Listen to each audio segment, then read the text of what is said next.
Okay, it looks kind of like we're running. Let's start up our little light bulb clickety-clack. Welcome to Evolution Hour, 18th of April, 2026, in our ongoing year of uncertainty and chaos and maybe not quite so much doom as I was thinking, but we'll see what happens. And remember, the old website is up there for everybody to glom onto and share alike. So here we are, waiting for screen to materialize. Come on, mug. Do. Come on. Timer seems to have stopped. It's updated to 46, so I don't know whether or not we're moving or not.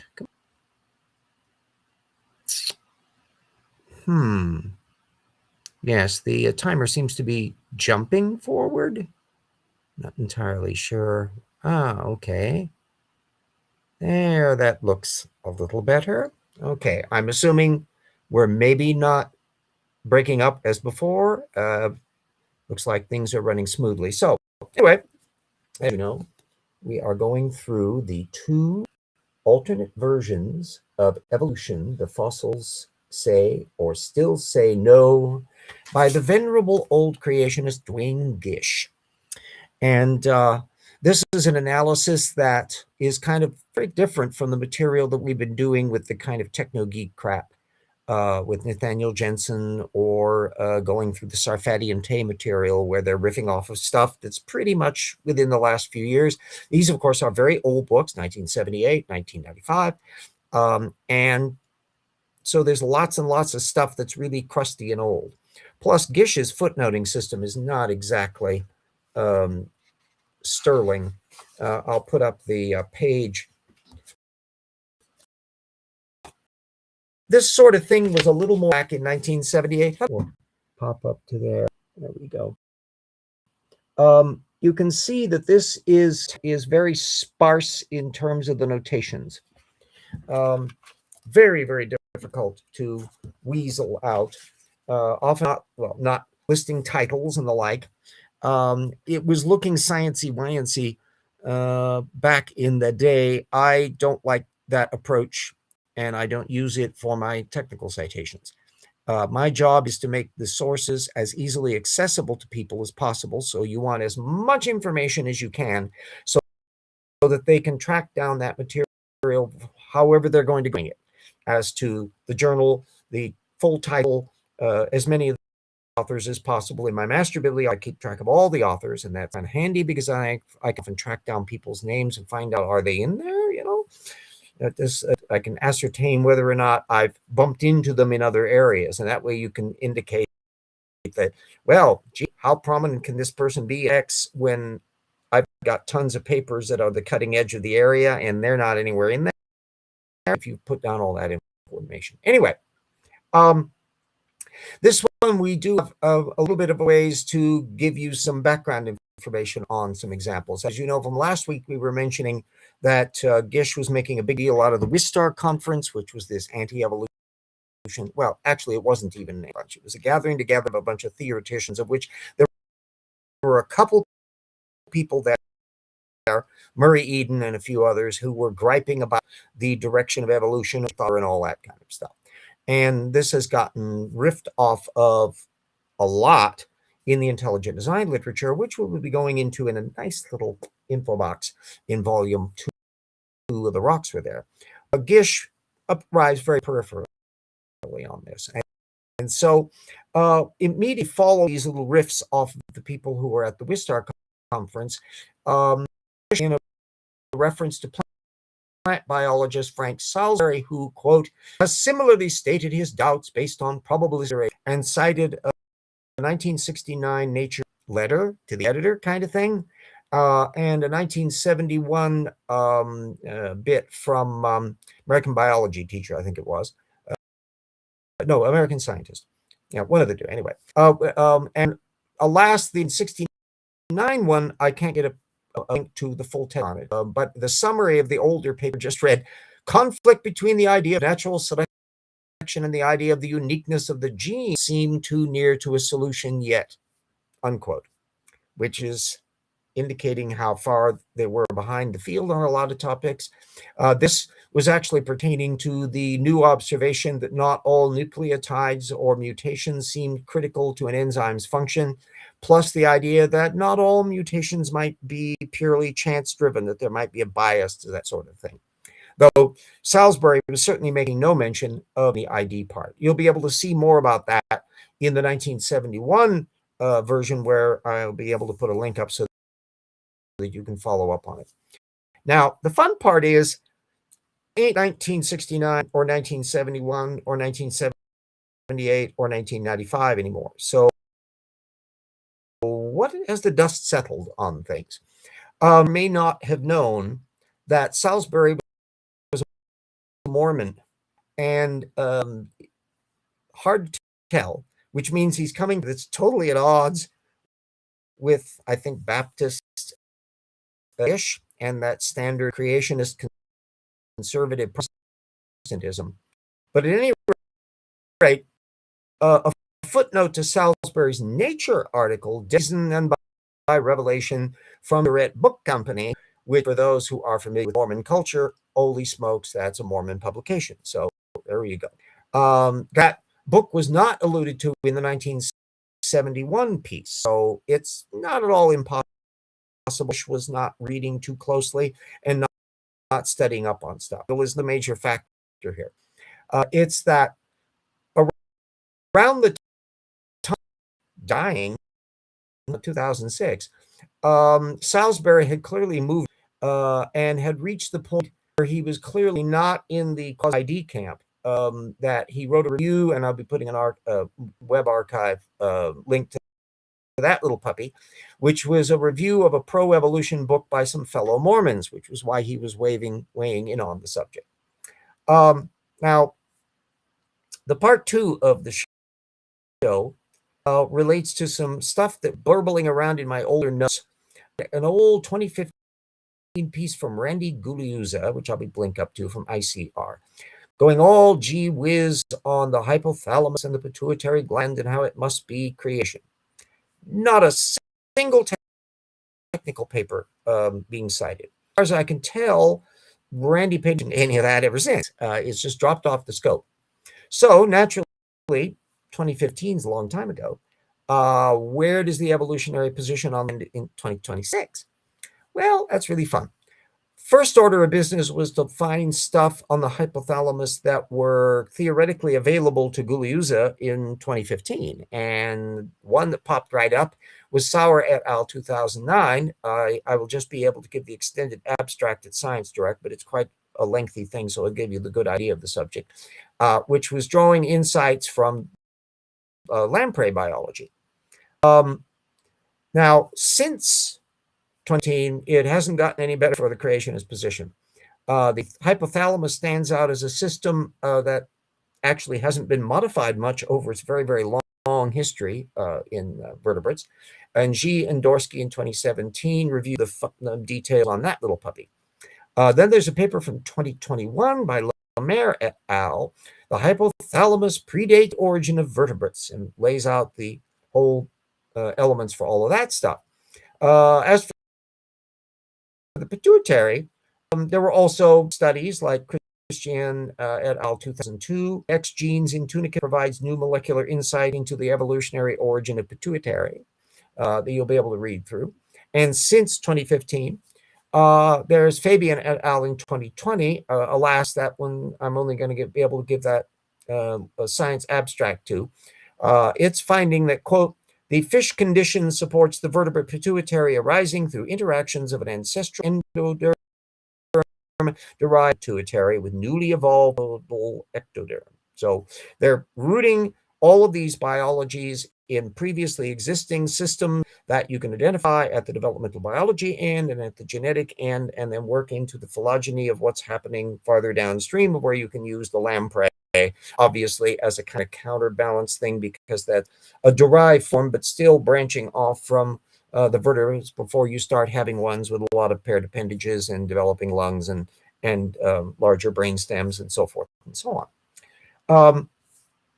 Speaking of larger brain stems, Golly gosh, there's a little bit of bright news to be brought out on the world scene because apparently Viktor Orban has burst into flames at the electoral count in Hungary, where a resounding defeat of his 16-year-long authoritarian regime and positive sign. Orban is apparently conceded to the person who won the election, is not whining about fake elections. And so it looks like there's going to be a sea change going on in Hungary. Hungary had been really weakened by the oligarchic extremism of the party upon politics in particular, because guess who was over there pumping for how wonderful Orban was, and he should be reelected, but J.D. Vance, the hypocrite in chief in the Trump administration, who apparently showed his fantastic persuasive powers on the Hungarian people by making the defeat of Orban bigger than it was thought going to be. And that was in spite of all the various machinations that Orban has been using over the years to call the judicial system, to rein in a free press. There's been a lot of stuff that's been going on there, and right-wingers, including the CPAC crowd, who have literally held auxiliary meetings over in Budapest over the past few years. And Orban has come and spoken at the CPAC meeting that there's been a kind of incestuous that's a good idea. I think I'll copy that interconnection between right-wing extremism in the United States in the Project 2025 crowd, playing off of the kind of playbook that Orban was doing over in Hungary. So the fact that at least there, he's apparently out, is a positive sign and will make life in NATO and the European Union much less inconvenient. It's a little minor bright sign to see what's going on in that context. We still have no clue what the hell Trump is going to be doing in relation to the Gulf. He's bitten off a complete mess of his own making, and now he can't figure a way out of it. I think it's the Strait of Hormuz being closed is such an obvious problem, and despite the number of bombs they've dropped on and all the breast-beating, devour your enemies, bring them unto iniquity, praying that Hegseth has done at the Department of War, it's a mess. And it looks like nobody of our standard allies are in a particular hurry to help us out of that mess. We've got to resolve it on our own here. The talks with the Iranian government, whoever the hell they may be, have apparently fizzled out because it's been pointed out by some analysts that Trump was telegraphing a lot of their argument. Especially when he was bragging how we've done everything we could possibly do and we've won.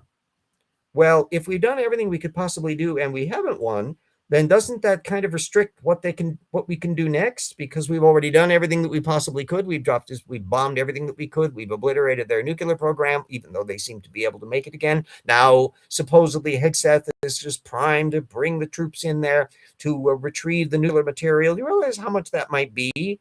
And won't they be waiting for us? Is this potentially another Iranian hostage crisis that brought down the Carter administration back in the 1970s during our stagflation period, which Mr. Trump seems also anxious to recreate? No, there's a lot of weird deja vu going on in the Trump administration that it's just head-shaking mess. But don't blame me, folks. I voted for Harris, so I am off the hook on this. All the 77 million voters for Trump, however, they're on the hook. And hopefully a lot of them are going to be hooked on a lot of this in the next coming months and years. So our main goal, of course, is to make sure that we have a actually free and vital midterm election to see what kind of shifts can be taking place. There's weakening even in Marjorie Taylor Greene's home district, where a Republican conservative nutcase won to replace her seat, but with a smaller majority than Greene got previously. So there may be an awful lot of frayed edges circulating all over the place. And the fact that Vance can't go over there to a foreign country and get much headway, in fact, he indicates that his influence is exactly the opposite. And so it's going to be a fun time seeing what's going to be going on in the next few months as we move through the long, hot summer. What kind of climate concerns will an awful lot of states have to deal with? Hurricane season will be coming into play. Oh, there's so many things that can be going on. That the Trump administration, who has been gutting FEMA, and they're thinking of closing down an awful lot of the elements in the national parks and the Forest Service. I mean, it's this penny wise, pound foolish while they're grifting billions in terms of their connections to the shadow banking network and all the AI data center crowd. Holy smokes, provided we get a proper government again in 28 and 26 on, then there's going to be a hell of a lot of hearings investigating this, and hopefully there will be major reforms, unleash the kraken of Liz Warren and others to make some really necessary reforms that have been needed for decades, and that I've been hoping that other administrations would have been doing previously, but clearly that's going to take a 2x4 across our balls to get some interest in that area. So it's going to be very, very exciting. Anyway, just finished up the whales section on the new Volume 2 book. I realized that my cosmology chapter is so monstrously large that I'm going to split it up into 2, so it moves it so we'll actually have 8 chapters in the finished book, and that balanced things out quite a nice bit nicely. I've been putting some little bullet point guidelines in the table of contents that will make it easier to locate a lot of the little charts and layouts of things like what stars are appearing in what order and all this kind of stuff. I think it'll be more information friendly.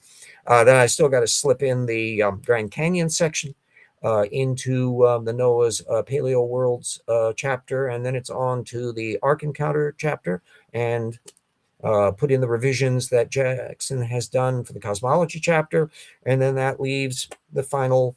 It's all about us, human evolution, and all the complaints about Darwinian racism and all that stuff that's going to be the focus of that final chapter in the book, and then get it all pieced together and hope I can get it into the same size as Volume 2. It may make really small typeface on the reference bibliography because holy smokes, we've got a lot of sources, but there's been just a staggering amount of technical literature that's popped up over the scene. I mean, you wouldn't think that there would have been such an avalanche of stuff in the period since 2020, but there's been an avalanche of stuff. And especially like in the cosmology area with the JWST going up, it's just opened up the floodgates of material that we want to make sure that stuff is coordinated and organized, so that you can see in no uncertain terms the bad trajectory of failure in the anti-evolution world, at the same time that we got the goods, and we're going to do everything in our power to have you have the goods too, because the information is just much too good. Oh, hi, Lisa. I didn't see you in the thing. I'm busy rambling on about Orban and Hungary. There'll be some fun stuff that I'll be putting in about 2 weeks, because next week, of course, will be a Luskin list week. But my friend Peter he came from a creationist background, and his family still has some creationist books, and he brought over for my looking at borrowing one of the old Abeka biology textbook that he had grown up with.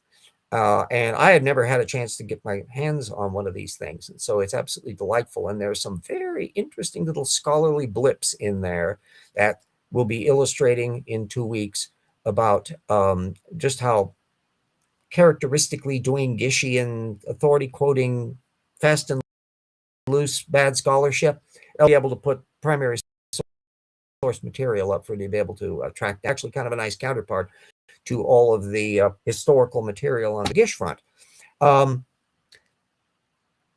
out in the audience can be intrigued by whether or not the old creationism of doing Gish style is just a fossil now.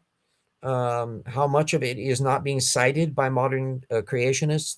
They may allude to it occasionally, but all of that book era material, all that ink that was spilled by the Henry Morrises and the Dwayne Gish and all of these other things that would have been just the mother's milk of Hank Hanegraaff 20 years ago, is fading into moldy old library bits because so little of it is available online. And it's the modern generation is riffing off of a creationism that is evolved in many respects. Some respects, creationism, younger creationism, has evolved more than the intelligent design movement, because bless them, the creationists have accepted continental drift. They've accepted a lot of speciation so that they really functionally avoid trying to even sound like they're defending no speciation. Even though grassroots creationists haven't got the memo, you still get that in internet discussions. And it sounds like no speciation over in the intelligent design movement. But that's because creationism light is so bloody vague that they never pin anything down to get any fiddly bit details. But anyway, let me put my little thank you note here up for our come on, there we go. Our people who are not always people stick with it, and they must tend to their own financial devices. It will be that circumstances will alter. All of the murky Trump 2.0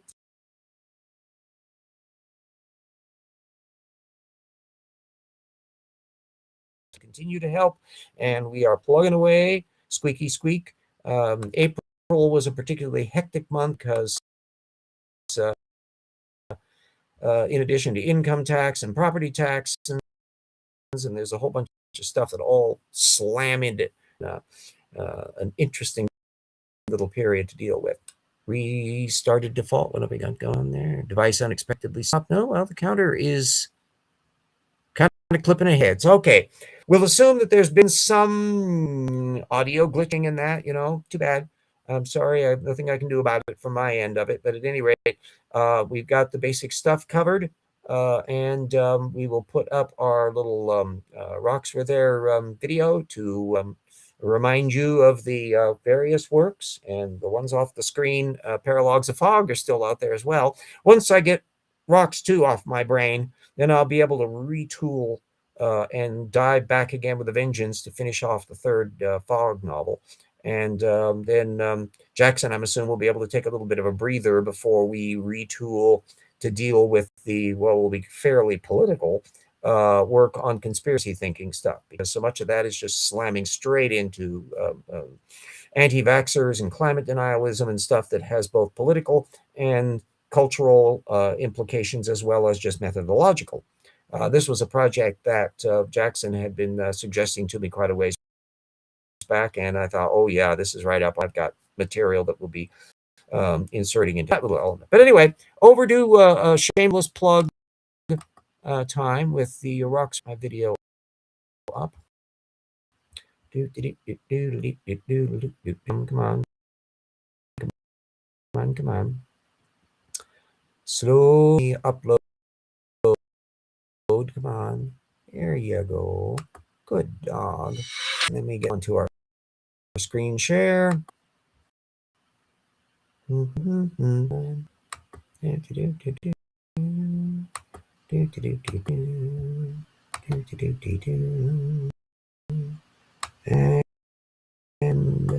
let us run away.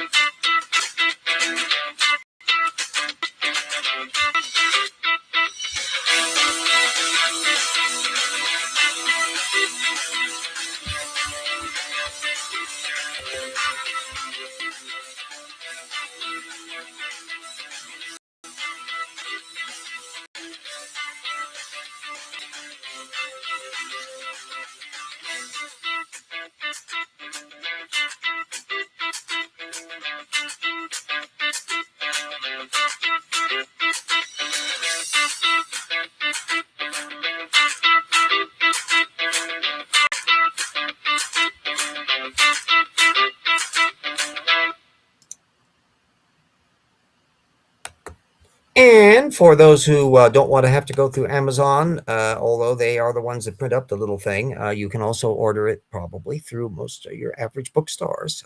If you want to let them get a cut of the pie, I have no objections on that little front. So we will see what happens as we go. It's going to be intriguing to see what the stock market will do. They've been kind of bouncing around about 3,000 or 4,000 points below the peak, which Trump seems to have forgotten that the stock market is not currently at 50,000. And that it's been oscillating up and down with some fairly wide fluctuations up and down, like 1,000, 1,300 points at times.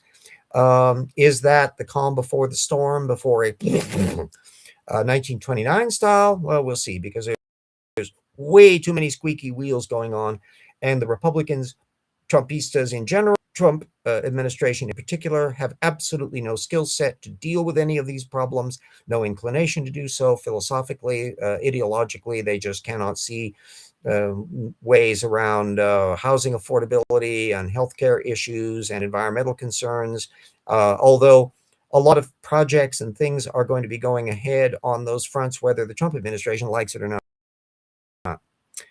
Meanwhile, the plans for him to build his golden ballroom and some of these other things are starting to slam into some legal problems, although he's brazen enough to try to build it. But that just means more will have to demolish after the Trump administration.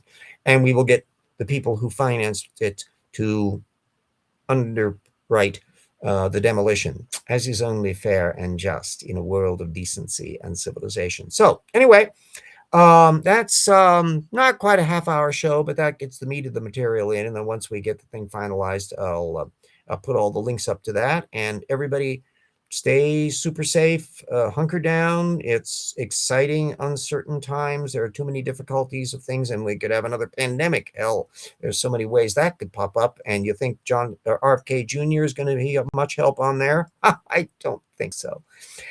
So, we'll see you kids all next week, and stay safe. Watch out for the wielding penguins, and we'll see you next week.